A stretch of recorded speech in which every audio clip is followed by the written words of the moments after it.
Bonjour à tous. Alors aujourd'hui, je vous propose donc l'exercice 2 du CRPE 2022, c'est le sujet 0.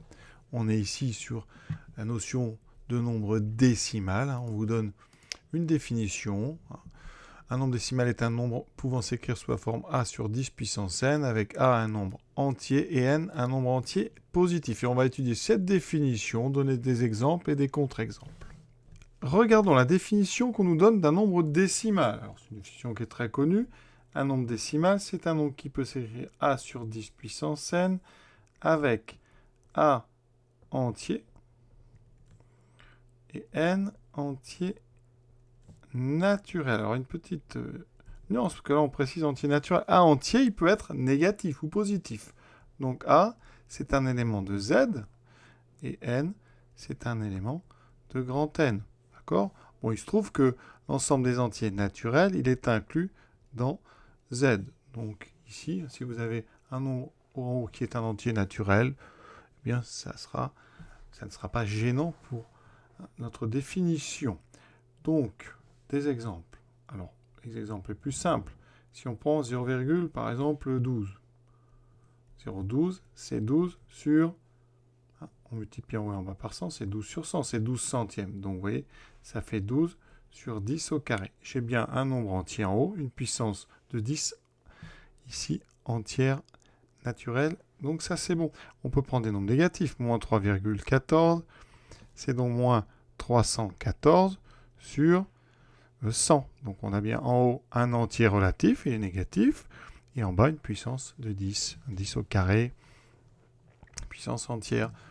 Alors, il y a des nombres après, 133,4474. Si vous mettez plus de nombres après virgule, il faudra multiplier par une plus grosse puissance de 10. Donc, ça sera ici, vous allez multiplier par 1000. Donc, il faudra diviser par 10 puissance 3. Vous aurez bien un entier en haut, une puissance de 10 en dessous. Alors, il existe des nombres qui ne sont pas des décimaux.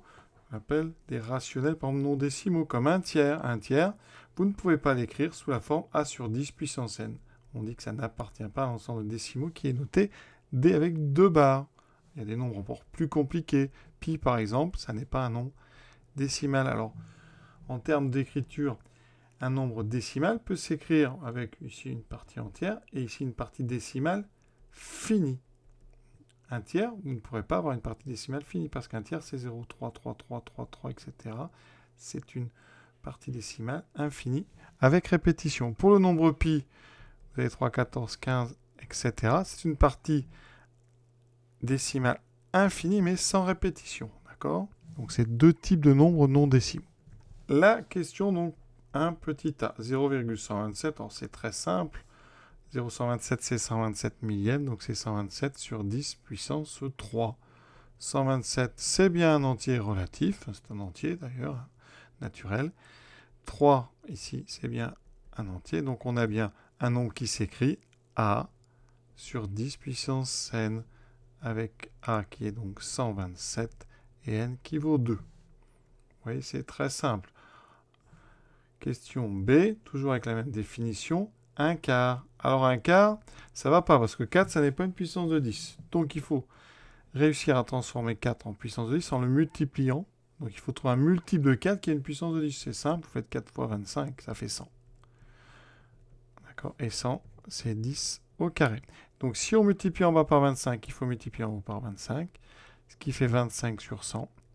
Donc on a 25 sur 10 au carré. Et c'est bien sous la forme a sur 10 puissance n avec a égale 25, qui est bien en entier relatif, c'est un entier naturel d'ailleurs, et 2, c'est la puissance, qui est bien une puissance entière. Donc il n'y a pas de souci. 0,127 et 1 quart, ce sont deux nombres décimaux avec cette définition. Deuxième question, dans une classe de CM2, un enseignant demande aux élèves de dire ce qu'est un nombre décimal. Voici les réponses. Et il faudra expliquer pourquoi chacune des réponses proposées ne convient pas d'un point de vue mathématique. Et on pourra s'appuyer, évidemment, notamment sur des contre-exemples. On commence avec l'élève A. Qu'est-ce qu'il nous dit ? Un nombre décimal est un nombre avec une virgule. Pourquoi est-ce qu'il a tort ? Eh bien, par exemple, je reprends 3. 3, c'est un nombre décimal, et pourtant, 3 s'écrit sans la virgule. Les nombres entiers, on peut les écrire sans virgule. Donc, il ne faut pas mettre est un nombre avec une virgule, est un nombre qui peut s'écrire avec une virgule. Et une partie derrière la virgule, d'ailleurs, qui serait finie. Alors là, on pourrait prendre l'exemple de 1 tiers. 1 tiers, c'est 0,333, avec une infinité de 3 derrière. Donc, on pourrait considérer qu'il y a une virgule. Et pourtant, 1 tiers n'est pas un nombre décimal. 1 tiers n'appartient pas à l'ensemble des décimaux qui se notent un D avec 2 barres. Deuxième élève, l'élève B, un nombre décimal est un nombre qui s'écrit avec une fraction qui a 10 ou 100 au dénominateur. Alors, contre-exemple, toujours faux. Contre-exemple. Donc, il faut trouver des décimaux qui n'ont pas ici de fractions avec des 10 ou des 100 au dénominateur. Par exemple, 1 sur 1000. Vous n'avez pas un 10 ou un 100 au dénominateur. Par exemple, un quart. Un quart.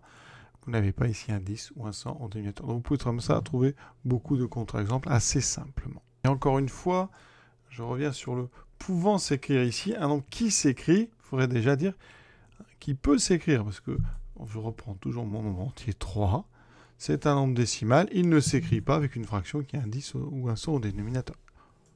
Il pourrait s'écrire. Mais là, il ne s'écrit pas comme ça. Élève C. Un nombre décimal est un nombre qui n'est pas un entier. C'est faux. Hein? Les entiers sont décimaux.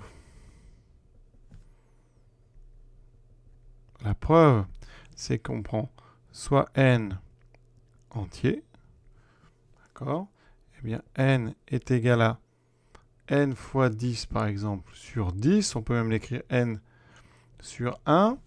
C'est même plus simple. Hein? Avec ici en haut, donc un entier. Et en bas, 1, ben c'est 10 puissance 0. Donc on a bien une puissance entière de 10. Donc ça, c'est exactement l'écriture d'un décimal. Vous pouvez l'écrire aussi 10 fois n sur 10, il n'y a pas de souci. On a bien en haut un entier.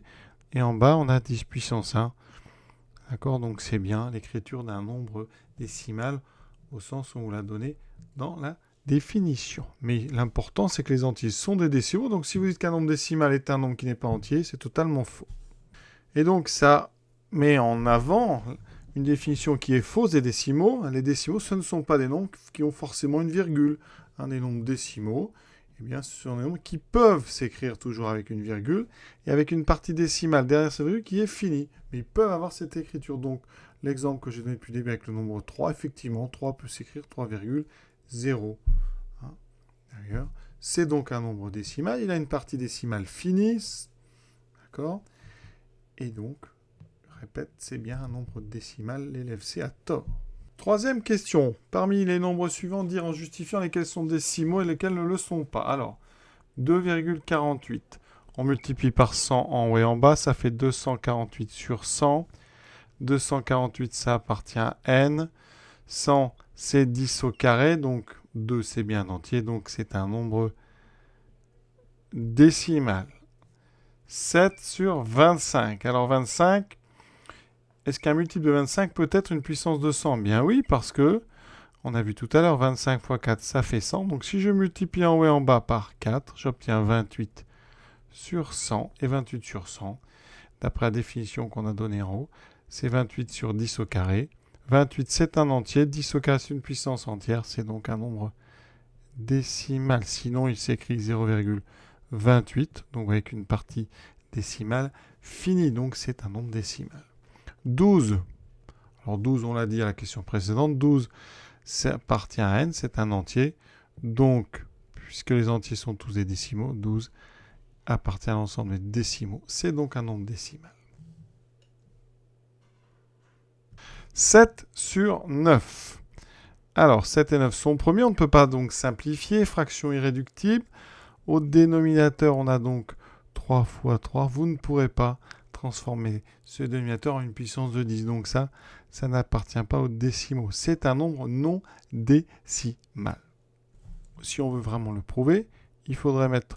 Donc, supposons que 7 neuvième puisse s'écrire A sur 10 puissance n. Avec un petit produit en croix, ça voudrait dire que 7 fois 10 puissance n égale à 9 fois A. Et ça sous-entendrait que, eh bien, 7 fois 10 puissance n est divisible par 3, par 9, donc par 3. Or, on sait bien que ni 7 ni 10 puissance n ne sont divisibles par 3, 3 étant un nombre premier. Cette chose-là est absurde, donc vous ne pouvez pas écrire 7 sur 9 comme une fraction avec un nombre entier en haut et une puissance de 10 entière en bas. 49 sur 14. Alors attention, 14 c'est 2 fois 7, mais il faut toujours vérifier si votre fraction est irréductible. Fraction irréductible, 49, on peut simplifier par 7, il me reste 7 sur 2. J'ai juste divisé par 7 en haut et en bas, et 7 sur 2, c'est 3,5, qui est bien décimal. Ça fait 35 sur 10 au carré. Donc ça appartient à D. D'accord?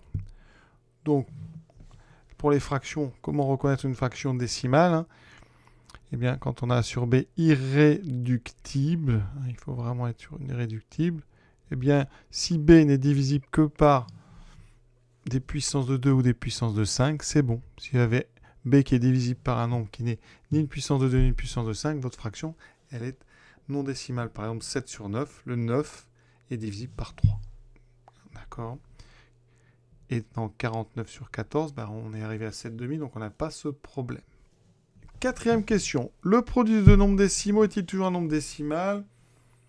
La réponse c'est oui, c'est vrai. Alors pour le montrer, il faut faire des cas généraux, une démonstration. Donc on prend on prend deux nombres, soit x et y, deux décimaux. Ça veut dire que x s'écrit a sur 10 puissance n, et y peut s'écrire b sur 10 puissance m avec a, b, n, enfin a, b, n ici. A et b entiers, ils peuvent être négatifs. Et m et n entiers naturels. Si on fait le produit x fois y, on obtient donc a fois b sur 10 puissance n fois 10 puissance m, c'est-à-dire a fois b sur 10 puissance n plus m. Propriété des puissances. On a donc notre produit x, y qui s'écrit avec un numérateur a fois b qui est un entier, parce que a et b sont deux entiers. Le produit de deux entiers, c'est un entier. Et ensuite, n plus m, c'est la somme de deux entiers naturels. C'est donc un entier naturel. Conclusion. Eh bien, x et y s'écrit. Donc ici, on va prendre grand A sur 10 puissance grand M, avec grand A qui appartient donc à... Alors c'est Z, c'est un entier, et grand N appartient à grand N entier naturel, donc x fois y est décimal.